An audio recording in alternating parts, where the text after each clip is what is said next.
আজান হয়ে গেছে, হযরতে বেলাল আজান দিয়েছেন।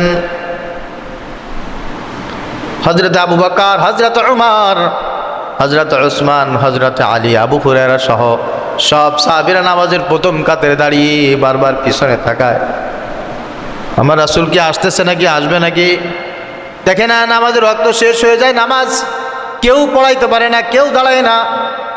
কারণ নবীজি সাল্লাল্লাহু আলাইহি সাল্লাম যতদিন পর্যন্ত জীবিত ছিলেন তিনি কোনোদিন কারোর পিছনে নামাজের ইক্তেদা করেন নাই। কারণ তিনি ইমাম হিসেবে পৃথিবীতে আসছেন। নবীজি সাল্লাল্লাহু আলাইহি ওয়াসাল্লাম মাথাটা উঁচু করে দিয়ে হুকুম দিলেন, আবু বকর তুমি দাঁড়ায় যাও। আমার মনে হয় নামাজে দাঁড়ানোর আর কোনো সৌভাগ্য হবে না। নবীজি সাল্লাল্লাহু আলাইহি সাল্লামের অনুরোধে হযরতে আবু বকর রাদিয়াল্লাহু তাআলা আনহু নামাজে দাঁড়িয়ে গেছে। সাহাবীরা সবাই নামাজে নবীজির জন্য অপেক্ষা করছেন, নবীজি মনে হয় আসবে আসবে, না নবীজি আসছেন না। নামাজ শেষ হয়ে গেছে,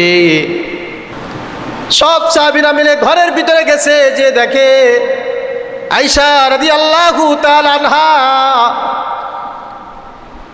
কথা বলে না, জবান বন্ধ হয়ে গেছে। কিরে কি হয়েছে? বলে সব ঠিক আছে, আমার রাসূল কেন যে আর কথা বলে না। বলে শেষ অবস্থাটা কেমন ছিল?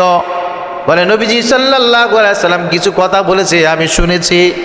সেই কথাগুলো কেমন? বলছে কেরে তুমি? বলে আমি আজরাইল। কি আর কেন আসছো? বলে আপনার রূহ কবজ করার জন্য আসছি, যদি অনুমতি দেন। নবীজি সাল্লাল্লাহু আলাইহি সাল্লাম বলছেন যেতেই যেতে হবে, আর তোমাকে অনুমতি না দিয়ে কি কোনো উপায় আছে? কিভাবে রূহটা কবজ করবা ইয়া রাসূলুল্লাহ? খুব সহজে করব। নবীজির বুকের উপরে হাত দিয়েছেন,